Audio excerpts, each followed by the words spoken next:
Trends don't build anymore, they explode. They don't trickle down from high fashion or bubble up from subcultures anymore. They go viral in the time it takes to microwave a burrito. In 2025, trends detonate. One TikTok goes viral, a creator with 800,000 followers color codes their Stanley Cup shelf, someone's crying on their floor because they finally got the Sonny Angel that they wanted, and then within hours, it's like the object is everywhere. These are micro trends. Sudden emotional burst of cultural obsession that spike out of nowhere, and they last for days, weeks, and vanish just as fast. I can't even speak.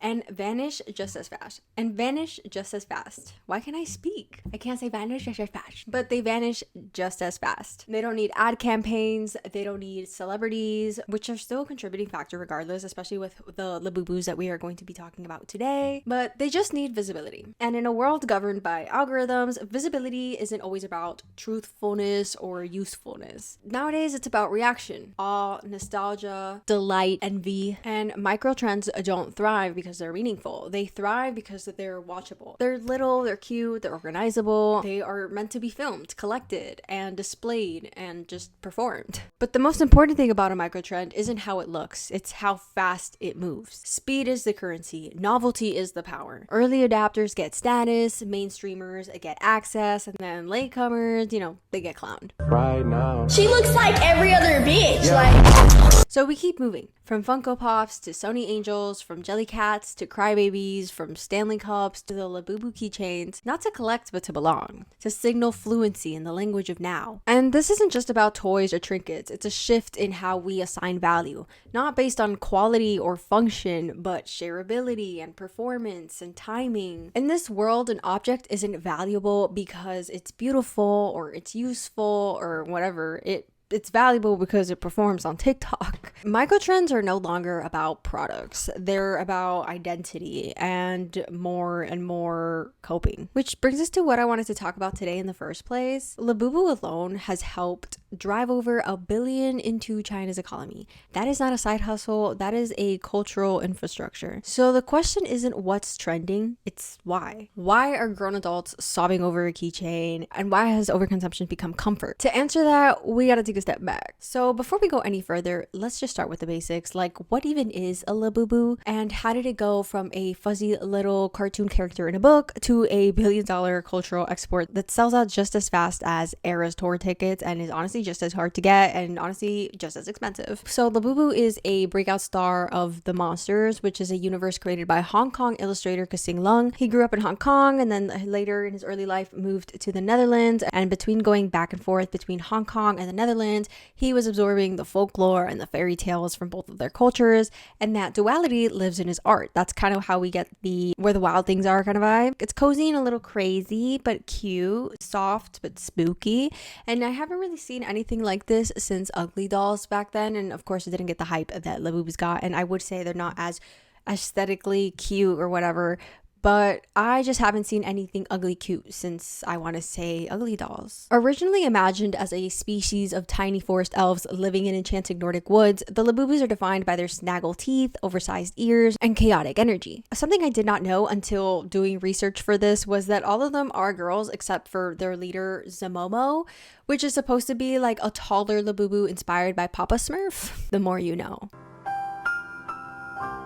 Their story began as a picture book series in 2015, but in 2019, Kasing Lung partnered with Pop Mart, the mega toy retailer known for vinyl collectibles and Blindboxes, and this is when everything changed. It's funny too because this all kind of ties back to Nikki Reardon's video where it's like it takes 10 years to be an overnight success. You just all of a sudden started seeing LABUBUs, but they have been around for exactly 10 years now. The first drop of LABUBU toys under Pop Mart went crazy, okay? They were selling out, crashing sites, and it just turned from a want to like a must-have. People lined up for hours, and then all these rare ones started flipping online for hundreds of dollars. Wait, $500 for Big Energy Secret on StockX? That's actually insane. Pop Mart had already found success with characters like Molly and Skull Panda, but LABUBU LABUBU was different. And each blind box comes with a different theme, which is I think what really keeps people going, because collectors, you know, they like to try to get the rarest ones. And I think this is also where like the FOMO starts to set in. But what really was the tipping point for all of this and what really set this whole thing ablaze was Lisa from Blackpink.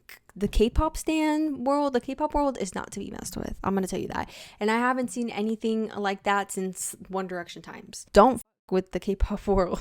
The moment Lisa hugged a LABUBU plush on her Instagram story, it was over. She started decorating her designer bags with them, and Thailand went on a full-on LABUBU frenzy. Like, drops sold out instantly, resale prices spiked. A life-size LABUBU even visited Bangkok in traditional Thai attire as part of a tourism collab. Yeah, a tourism collab for Thailand. The Thai government got involved with LABUBUs. Everybody's getting their hands on this. Since then, LABUBU has shown up in Milan Fashion Weeks, starred in brand collabs, and generated over, once again, $1 billion in economic activity for China, which is absolutely insane. I know Trump is quaking in his boots right now. It's not just a collectible at this point, it's a cultural icon, a status symbol. So if you grew up in the 90s or the 2000s, then you definitely remember this feeling, because before LABUBUs, there were Beanie Babies, the little plush toys people kept in plastic tag protectors because they were supposed to be worth something one day. It's kind of like a matter of fact, don't rip me out the plastic, I'm going to stay and try to act brand new. Before Sonny Angels, there were Pokemon cards, Tamagotchis, Bratz dolls, Barbies, Littlest Pet Shop, tiny objects with a huge social power. We didn't know it at the time, but we were already learning how to curate, what it meant to have taste, what it felt to want something rare and have it. By the time we hit the 2010s, collecting had turned into more of a lifestyle. We had Funko Pops, line adult desks, Sanrio plushies were in everyone's bedrooms, and Lego released 18 plus adult kits. So the toy aisle never disappeared, it just evolved with us. And then came in TikTok, and then everything just accelerated. With its short form format and hyper-specific algorithm, TikTok didn't just reflect what we liked, it shaped what we wanted. TikTok told us, this is what joy looks like, this is what comfort feels like, and you want it now, whether you know it or not. As the world has gotten more overwhelming politically, economically, and emotionally, we just started reaching backwards. And this isn't because we're childish, this is because we're human. We start craving softness, simplicity, control. Everybody likes control. Something small, tiny, and light to hold on to when just everything else feels too heavy. Also, we got more money now. Enter the kidult. Not immature, not cringe, just a grown adult who finds comfort in the little things, in nostalgia, in ritual, in a surprise, you know what I mean? And brands didn't ignore this. They leaned all the way in. Pop Mart, they weren't targeting kids. They were always targeting us. Young adults, millennials, Gen Zs, people looking for fun, for meaning, for a reason to smile in the middle of everything that's going on right now. Because in a world that moves way too fast and asks for way too much and pays way too little, nostalgia becomes more than a memory. It becomes medicine. This is the emotional infrastructure behind trends that we're seeing today. It's not just about toys or trinkets. It's about who we were before life got exhausting and who we hope we might feel like again. And this is what's really behind the trends. Not just toys or trinkets, but comfort, identity, and a quiet little hope that maybe we can feel like ourselves again. So with popularity comes a dark side. As demand for these soft little creatures exploded, so did the number of knockoffs. Some buyers knowingly go for dupes because they're cheaper and they just don't care and they look close enough and, you know, they're just trying to match their girlfriend or whatever. But other people, they get scammed, and this is how we got the LABUBU. You thought you were getting your little creepy creature in a box, but no. Instead, you got yourself a lopsided gremlin with a messed up mouth that just gives the vibe of like, I ate the real one. Talk to me, damn it, or else I'm gonna throw you in the fire! Mira, gringa, puta, te he dicho 1000 veces que yo no hablo inglés, puñeta, I don't speak. It got so bad that even once again, the Thai government had to step in. In 2023, police in Thailand arrested a couple for scamming buyers out of over $60,000 by taking LABUBU pre-orders and never delivering. That same year, the Thai Prime Minister's office issued a public warning about counterfeit LABUBUs and marketplace scams. So yeah, a plush toy crisis made it to the government house. What the like what times are we living in? So before LABUBU blew up, the earliest versions didn't even come with barcodes or scannable tags. There wasn't really a system in place for verifying authenticity, but that changed fast because as demand surged, so did the mass production, which brought some quality control shifts along the way. And according to TikTok comments that I saw on a video of a girl asking if the one her dad got her was even real, even the material and the plush texture have evolved post-hype because people were saying before it got hyped up and scarves didn't have barcodes, so it's it's pretty much as OG it can be. And the fakes, they're keeping up. Some dupes look convincing enough to fool even real fans, like this one girl who thought she pulled a rare one, but I'm not gonna lie, like even I don't know, I'm not even keeping up with these like that, but I could have told you right off the bat which one was fake because that mouth looked ridiculous. Okay guys, the first time that I ever went to go buy a LABUBU, I did not actually know what a real LABUBU looked like. So when I bought this, I thought I had scored. But the difference is actually so crazy. She still liked it, but it did raise a bigger question that I'm going to get into later, which is, do we like things because we actually like them, or do we like them because they're popular? So how can you tell if your LABUBU is a legit LABUBU and not a LAFUFU? Well, here's how.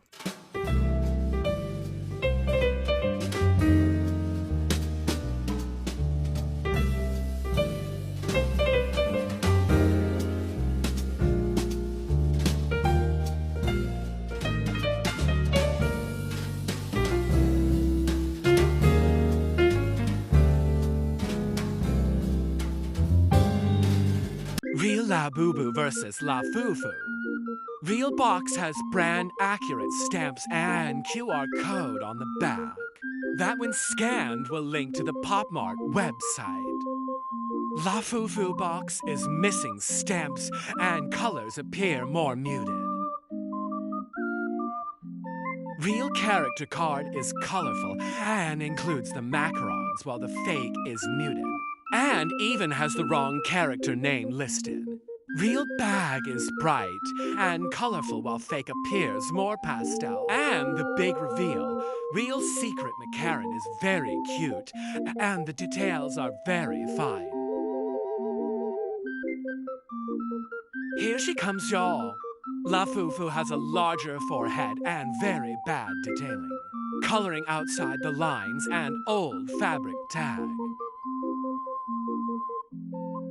They're fraternal twins. It's not just about quality, it's about emotional investment. You're paying premium prices, so you want the real dopamine from the real thing itself. The real joy, not a haunted little taxidermied looking fucking grape and call it a little foo-foo, because some of them kind of scare the shit out of me. Like the way you can contort them, you can even take like the head off. I don't know if you could do that with the real one too, but I know you could do that with the fake one. So while not everyone cares if it's official or not, it does matter to people like collectors and traders and fans who want the real thing. In a world this curated, authenticity still holds value. So here's the part that we have to talk about. This isn't just emotional, this is intentional, because behind every micro trend, behind every restock, behind every sold out in 3 minutes, there's a business model. Adult culture, it's not just a community, it's an industry, and it's booming. In 2024, adults made up 28% of all global toy sales, more than kids. But that was just the beginning, because by March 2025, StockX reported a record-breaking month with nearly 25,000 blind box trades, and that is a 7,000% increase compared to last year.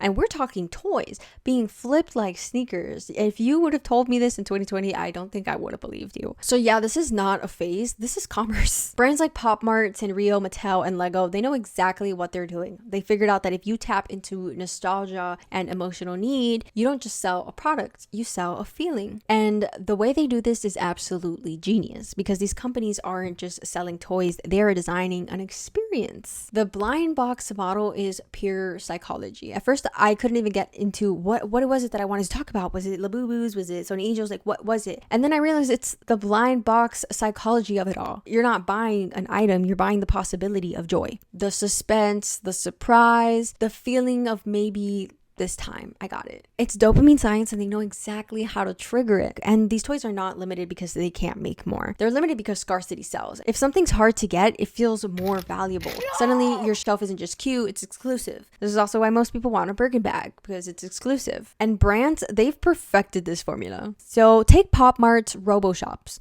literal vending machines popping up in malls, airports, and department stores around the world. You don't even need to talk to anybody. You just walk up to the screen and you get your surprise. It's merch, mystery mystery, and a dopamine hit all in one vending machine. People even track these drops through fan forums, Discord servers, and apps, treating them like treasure hunts. And I haven't seen anything like this since Pokemon Go.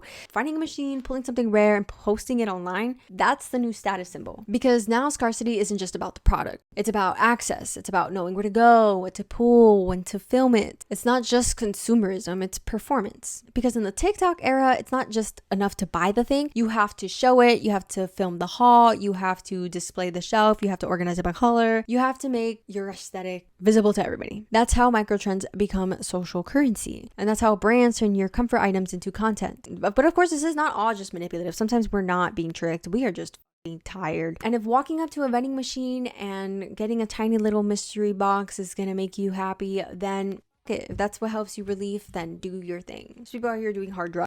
And if a little stuffed animal is gonna make you feel better, honestly, yeah, do your thing. So yeah, this isn't just about money, but this is also about belonging and about giving ourselves moments of joy in a world that rarely ever slows down. Time goes by so fast on the internet. So here's a wild thought. What if LABUBUs aren't just collectibles, but like an economic indicator? Traditionally, economics looks at stuff like the housing market, interest rates, employment data to predict recessions. But another weirder method is the lipstick index. Coined during the 2001 recession, it suggests that when the economy gets tight, people stop buying big luxury items and start splurging on little treats. In other words, if you can't afford a Chanel bag, you'll probably just grab a MAC lipstick.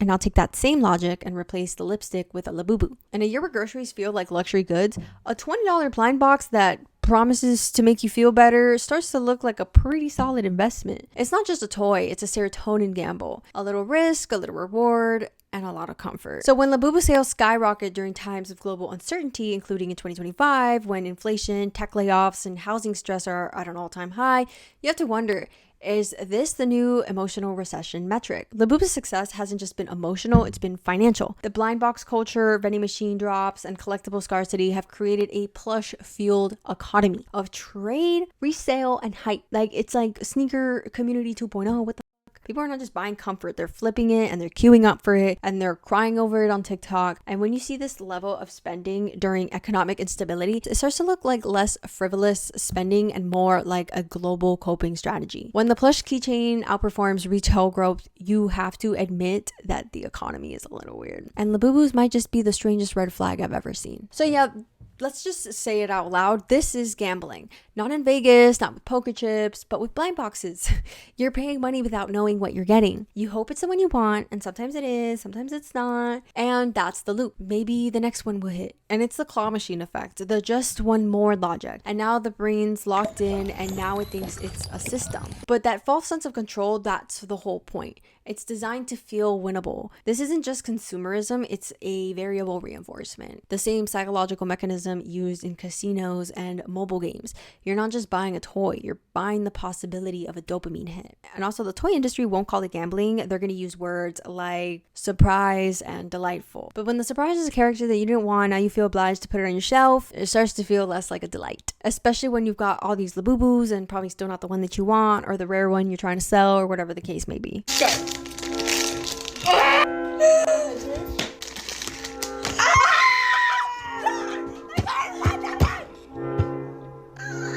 So ugly, so ugly. Yeah, if I get the koala or the fawn, I'm gonna have a fit. It's the fawn.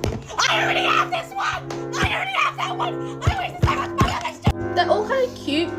I just don't want the Mad Hatter. When you're at rock bottom, you can only go up. That's the same. What is it? The Mad Hatter! I'm not putting this on my bag. Why does he look like that? It's just emotional roulette. But yeah, at the end of the day, it's still gambling, just cuter.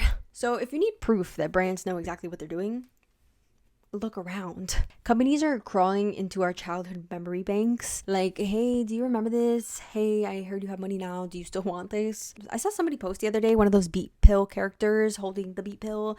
And they were like, oh, can they bring this back? I'm grown and can afford to buy one myself. That is an orchestrated emotional ambush. They're not just relaunching a product. They're reactivating a core memory. Everybody wanted that. And also earlier this week, as I was doing research, Funny enough, it popped up on my timeline that McDonald's is bringing back Squishmallows as Happy Meal toys. And that is not just a collab, that is psychological warfare. And also I think that is such a coincidence that they happen to do that the same week I'm doing this video. It's just crazy. It's comfort food and comfort toys packaged together into childhood safety with the side of fries. Are you kidding me? Who doesn't want that? They know what they're doing. And you have to remember, you don't even get to pick the one you want unless you're one of those people. But yeah, you don't get to pick the one you want. It's once again a gamble. You get your Happy Meal, you hope it's the one you want, and if not, then you gotta just do like the rest and make the line again or come back again another day or whatever the situation is, unless you were one of those crazy kids that were just demonic so bad that your parents had to be like, please tell me you have another one, do you have this one, because my kid won't shut the fuck up. But yeah, moral was, if you didn't get the one you wanted, you just had to go back. And especially McDonald's doing that with their Happy Meal, they know what they're doing. And I know it's a little ridiculous, but that's not the point, because when you've had a long day and you finally open your Happy Meal, and let's say it's a Squishmallow you want, or whether it's you as an adult or a kid, that's serotonin and that feels good and that's healing. And we eat this up, and not because we're childish, but because we remember what it feels like to want something and be told no. But now we're grown and no one can stop us from impulse buy shopping.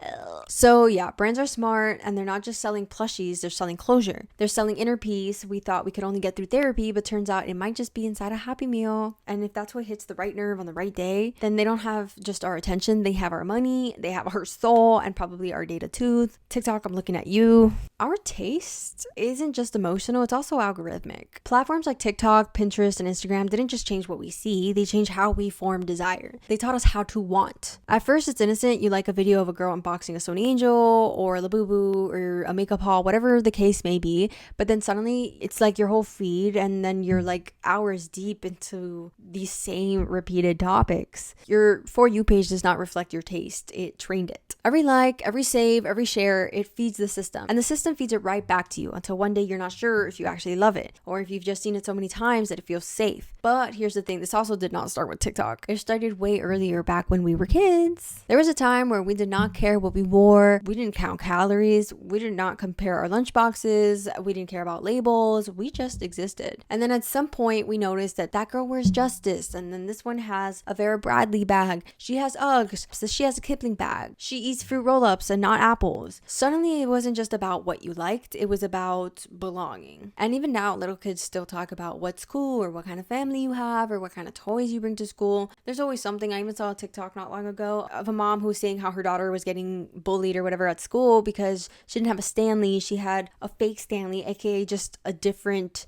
tumbler. Just because you have a different tumbler doesn't mean you have a fake tumbler. It's just not a Stanley. What the fuck? Okay, so we're going to take a second here to talk about bullying. This is my 4th grader, my 9-year-old. So all last night, my daughter was like, can I borrow your cup? Can I borrow your cup? This is the cup. She's like, she calls it a Stanley. She was like, can I take your Stanley to school tomorrow? And I was like, yeah, that's fine. Like, you can take it. She's like, all my friends use Stanley cups. Like, they all have cups like that. Like, I want to take it. And I was like, yeah, that's fine. Like, take it. So she was super stoked to take this cup today. Like, it's a cute cup. She was excited to take it. Like, she woke up this morning, first thing she asked for was this cup. So she takes it to school, and we're talking right now. And she's like, yeah, Mom. She's like, when I got to school, like, I went up to this group of girls, and I was like, I'm like, you guys now, like, I have a Stanley. And my kids don't know name brands. I'm a single mom of 3. Like, they don't know name brands. Like, you get what you get, and you don't throw a fit. So she goes, and she's like, oh, I got a Stanley like you guys. And these little girls are like, that doesn't look like a Stanley. And she's like, yeah, it's a Stanley. Like, it looks like y'all's cup. And they're like, no, that's not a real Stanley. That's a fake Stanley. That's a knockoff. First of all, how do 4th graders know what the hell a knockoff is? And they're like, that's a knockoff. So one little girl comes up to her and she's like, show me the bottom of your Stanley. And I guess Stanleys have logos at the bottom or something. So my daughter's like showing her the cup, and she's like, yeah, that's not real. Your mom can't afford to buy you a real one. I fully feel like that's something that's taught at home, and you really should talk to your kids about, like, not every kid has the same living situation. Not every kid, like, has what other kids have. And, like, just teach your kids not to be so rude and so mean about it.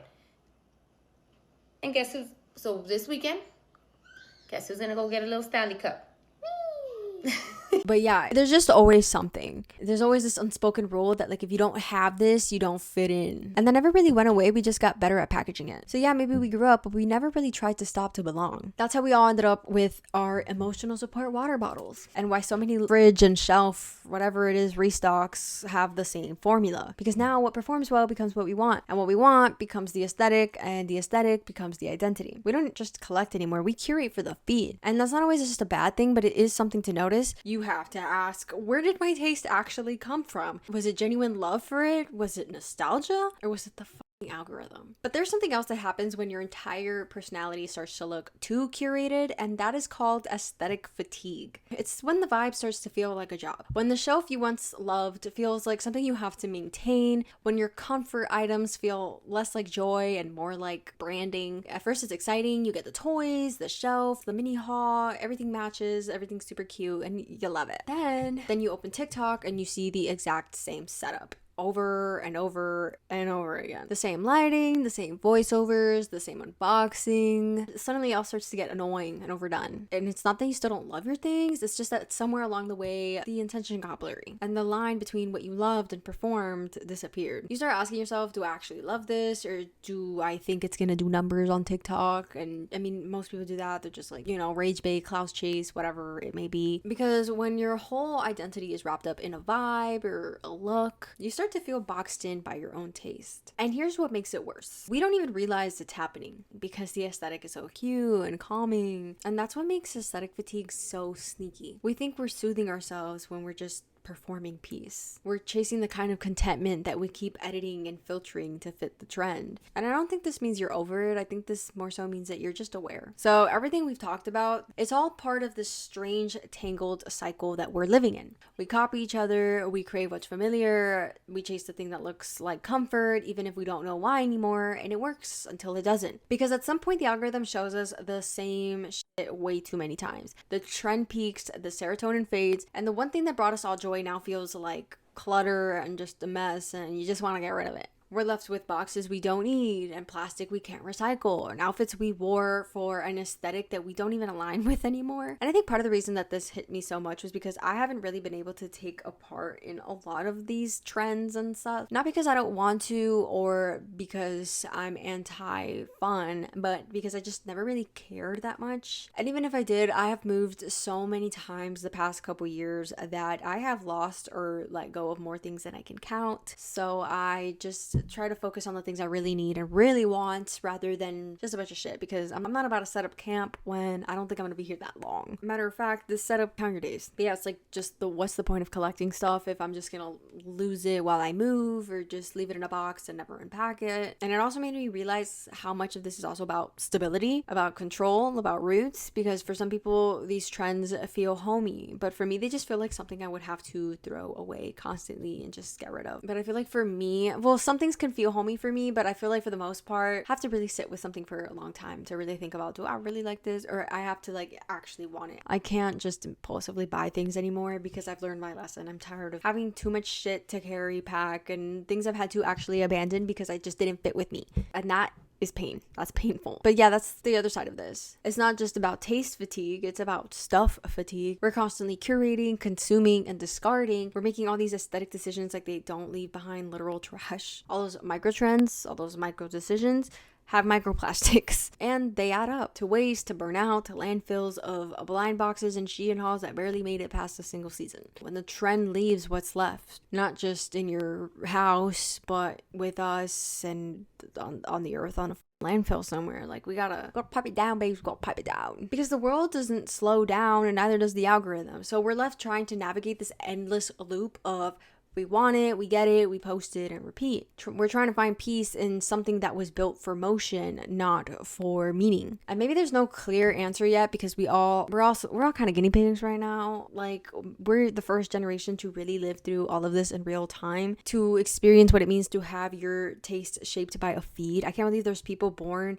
after Instagram was made and stuff, like and YouTube. Like, there was ever since they were born. That's been around. Like, that's crazy to me. But yeah, maybe there is no clear answer yet. It's because we're the first generation to live through this in real time, to watch trends rise and crash and come back again before the month is over. Like, to feel like you're both part of the moment and completely exhausted by it. But also maybe that is the point. To notice it, to pay attention to the cycle, and if we can't escape it yet, to decide every now and then what is actually ours, our own thoughts, our own interests. Because the world's gonna keep changing and trends are gonna keep trending, and the algorithm is gonna keep feeding us whatever performs best. But somewhere in the mess of it all, we have to still remember to ask ourselves, do we actually like this? Or have I seen it enough times to think that I do? The familiarity effect is very real. And that question is where the real taste starts, not the algorithm, yours. So if you made it to the end of this video, thank you guys so much for watching and for sticking around. I'm so curious on your thoughts because conversation is like a domino effect of things. So I'm really curious to what you guys have to say. So let me know your thoughts down below. I will be reading them. And with that, I will see you guys in the next one. Bye, girly pops.